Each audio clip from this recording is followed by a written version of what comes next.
이 시간 하나님이 주시는 말씀은 창세기 1장 24절로부터 2장 9절 말씀이 되겠습니다. 창세기 1장 24절에서 2장 9절 말씀입니다.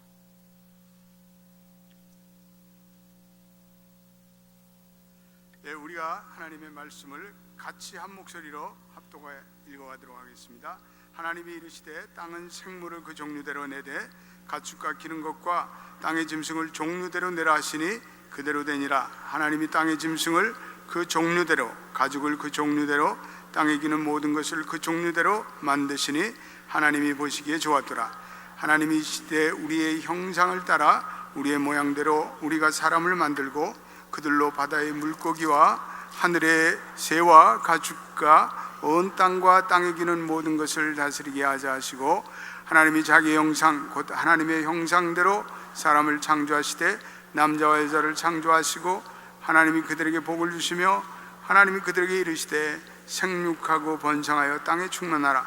땅을 정복하라. 바다의 물고기와 하늘의 새와 땅에 움직이는 모든 생물을 다스리라 하시니라. 하나님이 이르시되 내가 온 지면에 씨 맺는 모든 채소와 씨 가진 열매 맺는 모든 나무를 너희에게 주노니 너희가 먹을 거리가 되리라. 또 땅의 모든 짐승과 하늘의 모든 새와 생명이 있어 땅에 기는 모든 것에게는 내가 모든 풀을 먹을 거리로 주노라 하시니 그대로 되니라. 하나님이 지으신 그 모든 것을 보시니 하나님의 보시기에 심히 좋았더라. 저녁이 되고 아침이 되 여섯 날이 천지와 만물이 다 이루어지니라. 하나님이 그가 하시던 일을 일곱째 날에 마치시니 모든 일을 그치고 일곱째 날에 안식하시느니라. 하나님이 일곱째 날을 복되게 하사 거룩하게 하셨으니 이는 하나님이 그 창조하시며 만드시던 모든 일을 마치시고 그날에 안식하셨음이니라. 이것이 천지가 창조될 때 하늘과 땅의 내력이니 여호와 하나님이 땅과 하늘을 만드시던 날에 땅에 비를 내리지 아니하시고 땅을 갈 사람도 없었으므로 들에는 초목이 아직 없었고 밭에는 채소가 나지 아니하시고 안개만 땅에서 올라와 온 지면을 주고, 여호와 하나님이 땅의 흙으로 사람을 지으시고 생기를 그 코에 불어 넣으시니 사람이 생명. 여호와 하나님이 동방의 해단에 동산을 창고 그 지은 사람을 거기 두시니 여호와 하나님이 그 땅에서 보기에 아름답고 먹기에 좋은 나무가 나게 하시니 동산 가운데 생명나무 선악을 알게 하는 나무도 있더라. 아멘. 요즘에 우리 매일 새벽기도가 창세기를 본문으로 해서 이렇게 진행되고 있습니다. 그래서 창세기가 시작을 담고 있고 또 새 이미지와 부합돼서 그런지 많은 분들이 매일 새벽기도 나와서 하나님의 은혜를 구하고 있습니다.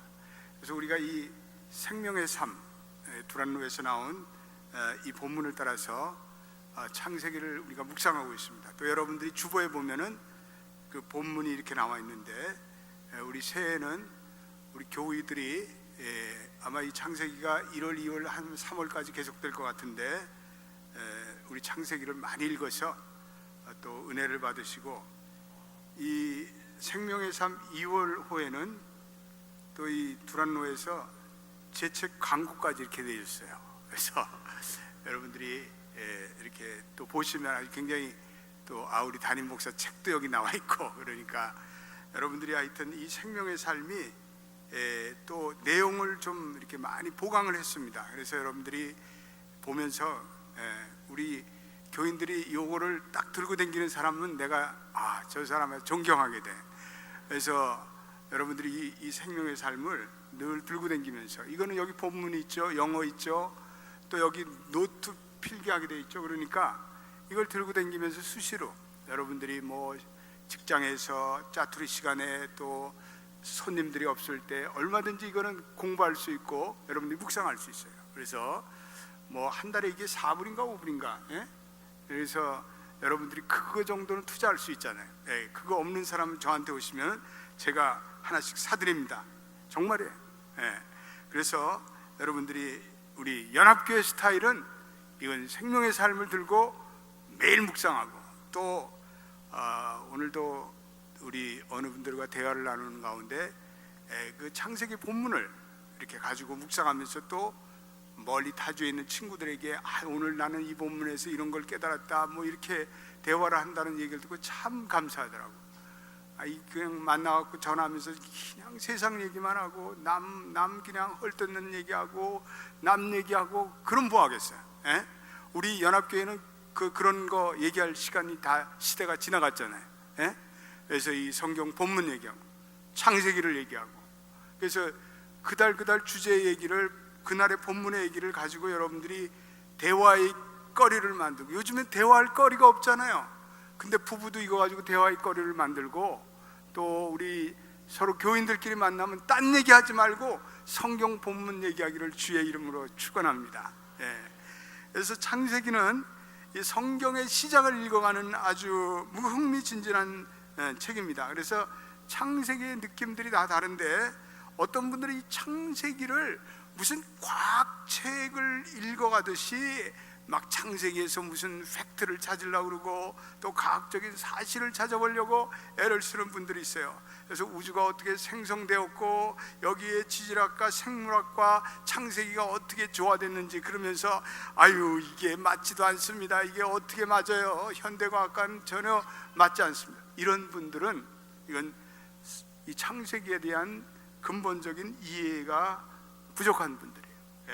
창세기는 그런 어떤 과학적인 사고방식으로 접근할 수 있는 책은 아닙니다. 물론 창세기에 어떤 과학적인 사실을 입증해 줄 수 있는 그런 부분들도 없는 건 아니에요.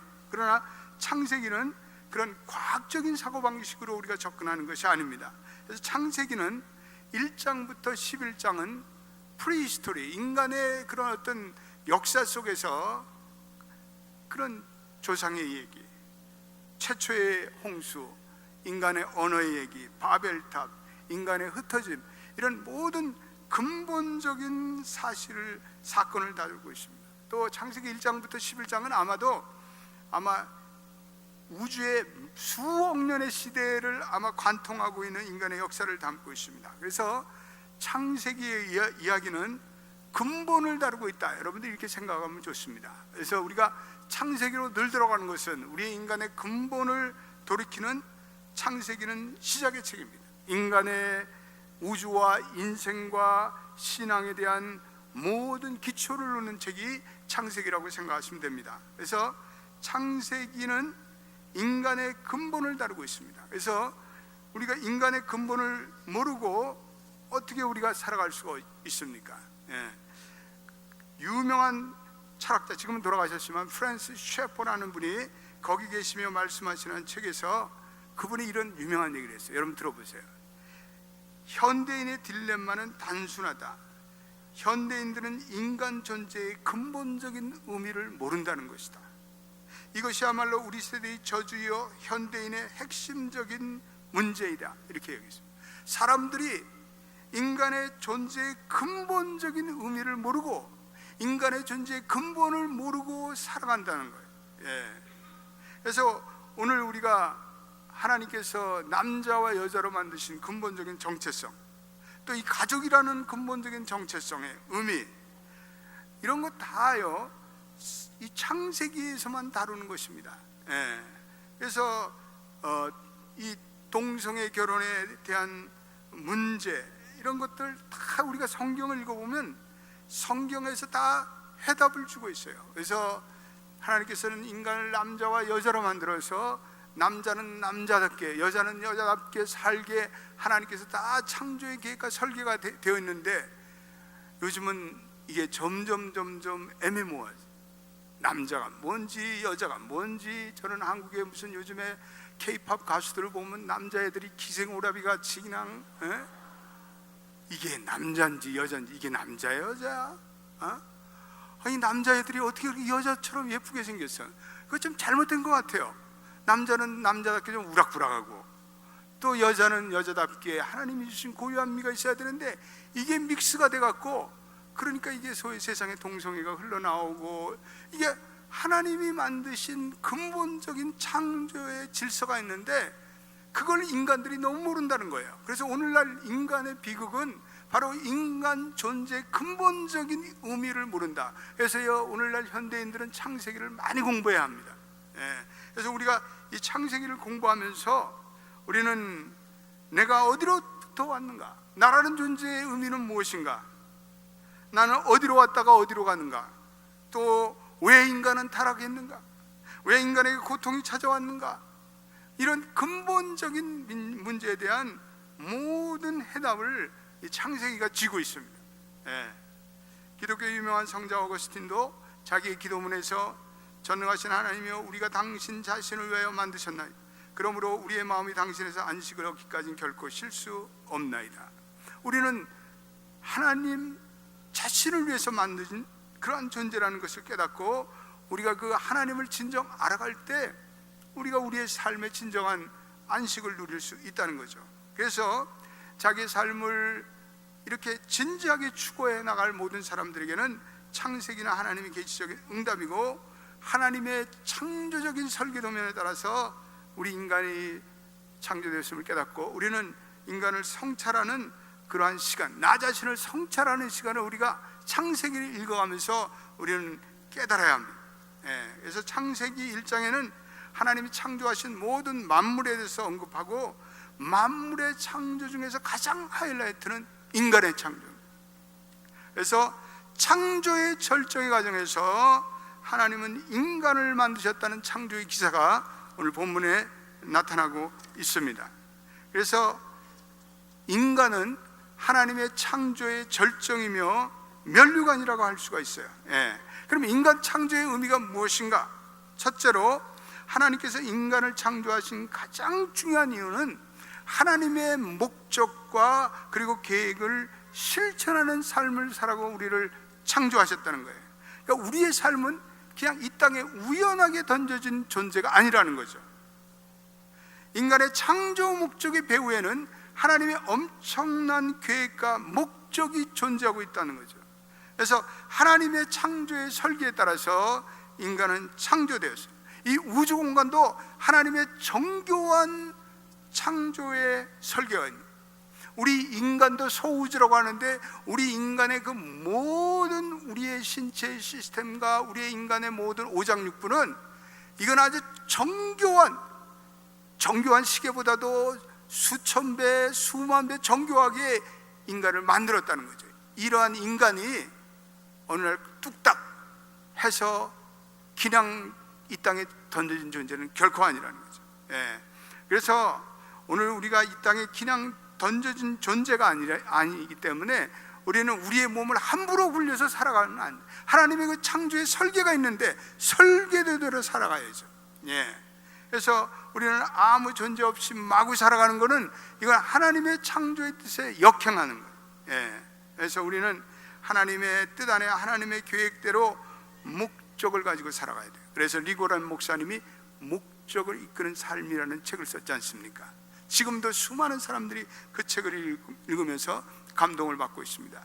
지난번에 이 서류를 이렇게 정리하는 가운데 우리 교회 둘루스 성전 설계도가 책이 아주 이렇게 두꺼운 책을 발견하게 됐는데, 그걸 보니까 참 감회가 새롭더라고요.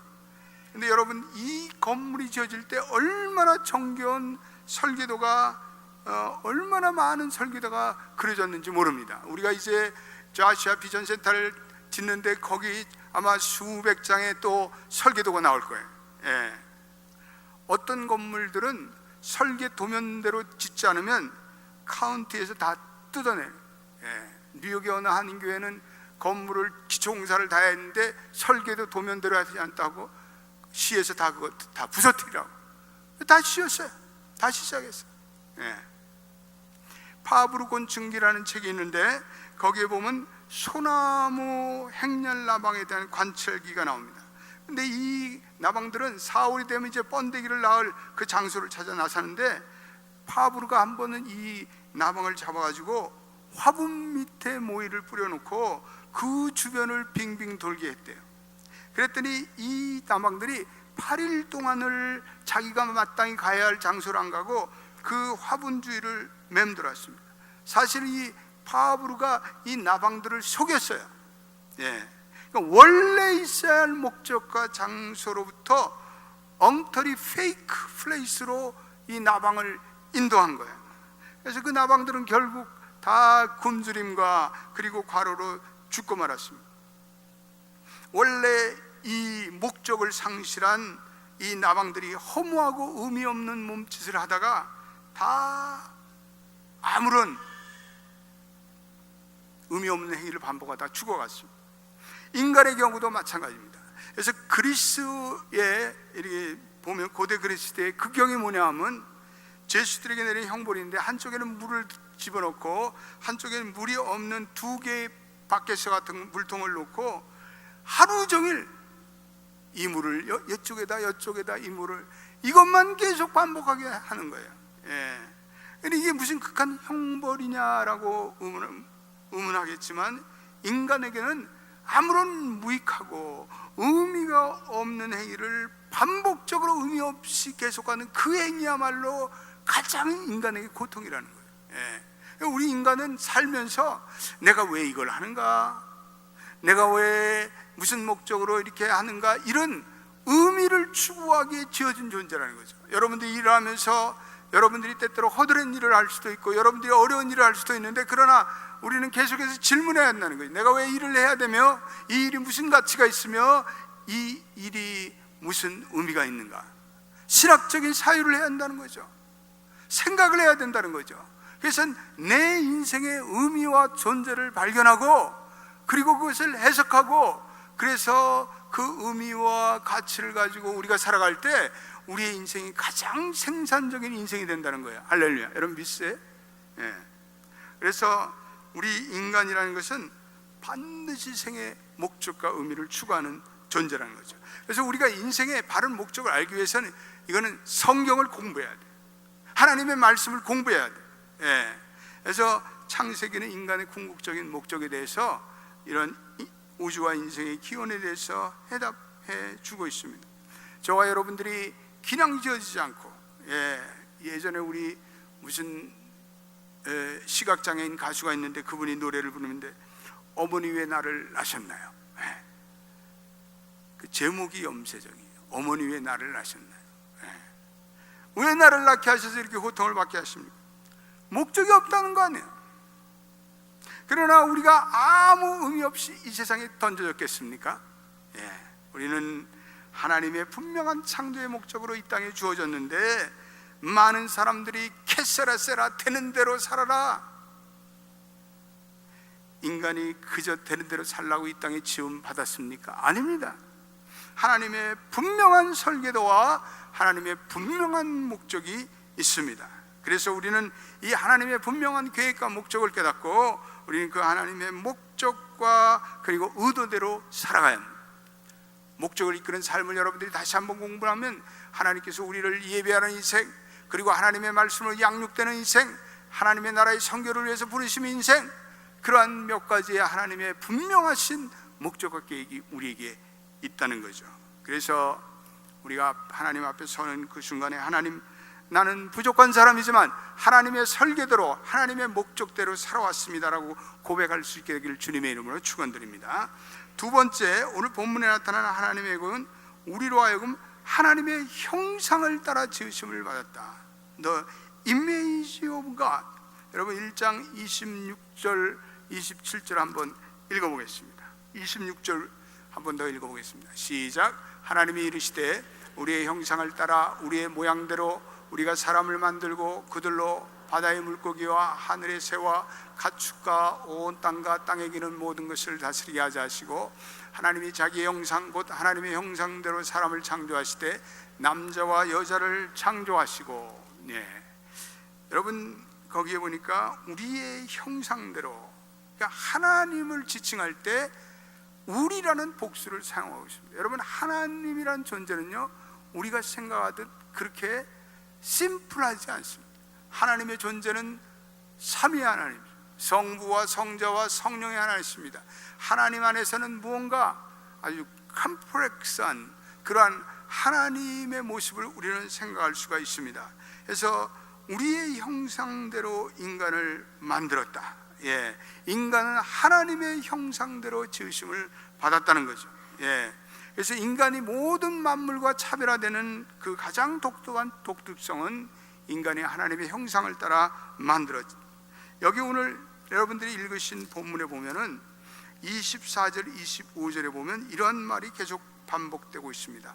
종류대로, after their kind. 인간을 제외한 모든 만물을 창조할 때 반복되는 말씀은 그들이 계속해서 종류대로, 말은 말같이, 새는 새같이, 하마는 하마같이 지어졌는데 단 하나의 예외적인 피조물이 있는데 이것은 사람입니다. 사람은 누구의 모습대로 지었습니까? 하나님의 형상대로 지으심을 받. 사람은 하나님같이 하나님을 닮도록 창조가 되었다는 것입니다. 그래서 이것은 인간이 하나님의 모든 형상을 완벽하게 닮은 존재라는 말보다는 인간은 하나님의 형상적인 이미지를 가지고 있다는 거죠. 그래서 인간을 보면은 대강 하나님이 어떨 것이다 우리는 짐작할 수가 있다는 거죠. 그래서 인간은 하나님의 형상을 지속적으로 닮아가도록 창조되었습니다. 그래서 인간에게서 가장 중요한 목적은 하나님의 형상을 지속적으로 닮아가는 성화적인 과정입니다. 하나님이 어떠한 분이십니까? 하나님은 인격적인 분이죠. 하나님은 긍휼하시고, 하나님은 자비하시고, 하나님은 성실하시고. 오늘도 우리 이 창세기를 공부하면서 하나님께서 인간을 기억하시고 권념하시고, 하나님이 인간을 죄를 지면은 거기에 심판을 내리시면 또 인간에게도 불쌍한 마음을 가지고 인간을 또 다시 구원의 길을 열어주시고, 이게 하나님의 심성이 그런 거예요. 우리는 그러한 하나님의 심성을 따라 자비함과 우리는 하나님의 심성을 따라 우리는 그 긍휼함이 있어야 돼요. 우리는 하나님이 성실하신 것 같이 우리 성실하게 살아가야 돼요. 사람이 변덕이 죽고르륵 죽고 이런 때는 뭐 이렇게 했다가 저런 때는 저렇게 했고, 이거는요 하나님의 성실함이 없는 사람들이에요. 하나님은 변함이 없으시잖아요. 여러분들이 변함 없으시기를 주의 이름으로 축원드립니다. 그 사람은 언제나 똑같아. 변함이 없어. 그런 우리 연합교회 교인들이 되시길 바랍니다. 하나님은 거룩하신 분, 하나님은 성결하시고 깨끗하시고, 그래서 우리는 하나님의 거룩함을 닮아가야 되고, 하나님은 윤리적으로 도덕적으로 깨끗하시고, 그래서 우리의 삶에 하나님의 도덕과 윤리가 드러나야 돼요. 근데 인간의 죄로 이러한 하나님의 형상이 훼손되고 부서졌다는 거예요. 망가졌다는 거예요. 그런데 우리가 예수 그리스도를 믿고 구원받고 말씀이 우리 안에 찾아오고 우리가 성령이 우리 안에 들어오시면은 이 훼손됐던 인간의 하나님의 형상이 다시 복원되기 시작한다는 거예요. 회복되기 시작한다는 거죠. 그리고 우리가 점점 하나님의 형상으로 성화되다가 주님이 오시는 그날에 완전히 주님을 닮은 그 존재로 우리가 하나님 앞에 설 것입니다. 그것이 우리의 소망입니다. 그것이 우리의 비전입니다. 그것이 하나님의 비전입니다. 이게 다 하나님의 형상과 관련이 되어 있어요. 오늘 창세기 본문에서 하나님이 우리의 인생을 향해서 또 다른 분명한 목적을 보여주고 있는데, 하나님은 우리를 영적인 목적을 가지고 지으셨다. 그래서 여러분 창세기 2장을 보시면은 4절부터는 하나님이 인간을 창조하신 그 창조 얘기가 다시 한번 나와요. 그래서 거기 보면 2장에서는 인간이 영적인 존재라는 것을 보여주고 있습니다. 인간은 영성적인 존재입니다. 7절 한번 읽어보겠습니다. 7절. 그리고 거기다가 다 여러분들이 줄을 한번 그어보시기 바랍니다. 7절 읽어보겠습니다. 시작. 여호와 하나님이 땅의 흙으로 사람을 지으시고 생기를 그 코에 불어넣으시니 사람이 생명이 된지라. 여기에 두 가지 중요한 단어가 나옵니다. 첫째로는 생기라는 단어고, 두 번째는 사람이 생명이 되었다. 생명이 되었다. living being, 영어로는 living being 이렇게 되어 있습니다. 그래서 하나님은 인간을 흙으로 만들었습니다. 그래서 인간은 이 인간을 구성하고 있는 가장 많은 성분은 흙입니다. 또 우리가 죽으면 다 우리는 흙으로 돌아갑니다. 근데 흙으로 만드신 다음에 거기에 하나님의 생기를 부어놨다. 이 생기라는 것은 르학이라는 이 하나님의 호흡이라는 단어고, 이 사실은 이 호흡이라는 단어에서 하나님의 영이라는 말이에요. 성령은 바로 하나님의 생기고 하나님의 호흡이에요. 다 어원이 같은 말입니다. 이게 생기는 이건 비물질적인 요소예요. 인간이라는 것은 물질적인 요소도 있고 비물질적인 요소도 있다는 거예요. 그러나 흙으로 만들어진 이 피지컬 바디가 있는 인간의 존재에 하나님의 호흡, 하나님의 생기, 하나님의 영이 들어갈 때 인간은 살아있는 생명이 되었다, 이렇게 말씀하고 있습니다. 생명이라는 것은 리빙빈인데 이것은 하나님의 생기가 들어가면 인간은 영적인 존재가 되었고 인격적인 존재가 되었고 하나님과 교제하는 존재가 되었다, 이 말이에요. 그래서 생명은 하나님의 어떤 인간의 물리적인 요소를 강조하는 얘기가 아니라 생명이라는 것은 우리가 하나님과 교제하는 하나님의 영적인 요소가 우리 안에 담겨져 있음을 강조하는 말입니다. 생명이란 말은. 그래서 인간은 단순히 육체적인 존재가 아니라는 거예요. 육체는 흙으로 지음받았습니다. 우리는 흙으로 돌아갑니다. 그러나 그것이 인간의 종말이 아니라는 거예요. 사람이 죽을 때 0.5g이 줄어든대. 우리의 혼, 우리의 영, 그 영이 떠나 하나님과 합의를 이루고 또 우리의 육체는 땅으로 들어갑니다. 그래서 인간의 이 모든 창조에는 하나님의 생기가 들어서 인간은 육체만 가지고 살아갈 수 있는 존재가 아니라는 거죠. 육체의 것만 가지고 만족할 수 있는 존재가 아니라는 거죠. 물론 인간에게는 육체의 양식이 필요하지만 인간은 하나님의 생기가 담겨있는 영적인 존재이기 때문에 인간에게는 영적인 양식이 필요하다는 거죠. 그래서 예수님께서 사람이 떡으로만 살 것이 아니라 너희들은 떡으로만 살 것이 아니라 하나님의 입에서 나오는 모든 말씀으로 살 것이다. 그러니까 인간의 창조 시에 하나님의 영적인 요소가 들어가기 때문에 우리의 영적인 부분은 이거는 하나님의 말씀으로만이 만족될 수가 있어요. 인간의 영적인 양식은 또 뭐가 있어요? 이건 예배. 영이신 하나님께 예배 드리는 것. 인간은 하나님께 예배 드릴 때 진정한 만족을 얻습니다. 요한복음 한번 4장 24절 한번 띄워줘. 요한복음 4장 24절 같이 읽어보겠습니다. 시작. 하나님은 영이시니 예배하는 자가 영과 진리로 예배할지. 하나님은 영이시니 예배하는 자가 영과 진리로 예배할지. 하나님은 영이시며 인간도 하나님의 영 생기로 지음을 받았기 때문에 우리가 예배할 때 하나님의 창조의 목적에 부합해서 살고 예배할 때 우리는 하나님을 접근할 수 있다는 거죠. 영이신 하나님을 접근할 수 있다는 거죠. 그래서 이것이 바로 예배고 기도예요. 그래서 우리는 예배와 기도를 통해서 이 영적인 하나님과 커뮤니케이션하고 우리는 교제하고 그리고 교통하고, 그래서 예배가 우리의 진정한 목적이 되어야 돼요. 하나님은 예배적인 존재로 우리를 지으셨어요. 이사야 43장 21절에도 뭐라고 말씀하고 있습니다. 놀라운 말씀을 하고 있습니다. 43장 21절 시작. 이 백성은 내가 나를 위하여 지었나니 나를 찬송하게 하려 함이라. 나를 찬송하게 하려 함이라. 여러분과 저의 인생의 목적은 하나님을 찬송하는 데 있습니다. 여러분 믿습니까? 우리는 하나님을 찬송해요.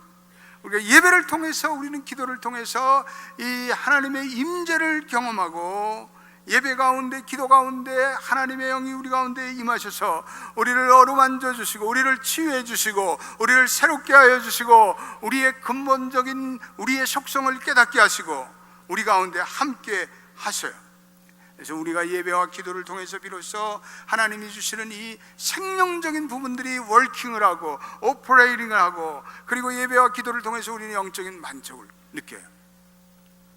여러분들이 못 느끼실지 모르지만 저는 성도들이 예배드리고 나갈 때 그 성도들의 그 얼굴과 그리고 그 신체와 그리고 그 온 영혼에서 풍기는 그 뭐랄까 그 생기 그걸 느껴요. 들어올 때는 다 그냥 죽을 상을 쓰고 인상을 쓰고 그냥 뭐 괴로우니까 힘드니까 그러다가 예배를 드리고 하나님과 교제하고 하나님의 영으로 충만하고 성령으로 충만하고 그러니까 세상적인 생각이 다 사라지고 그리고 인간적인 생각이 다 사라지고 절망이 사라지고 그리고 충전돼서 보면 눈에서 연기가 나고 연기, 예? 연기가 아니라 연기가 영빨이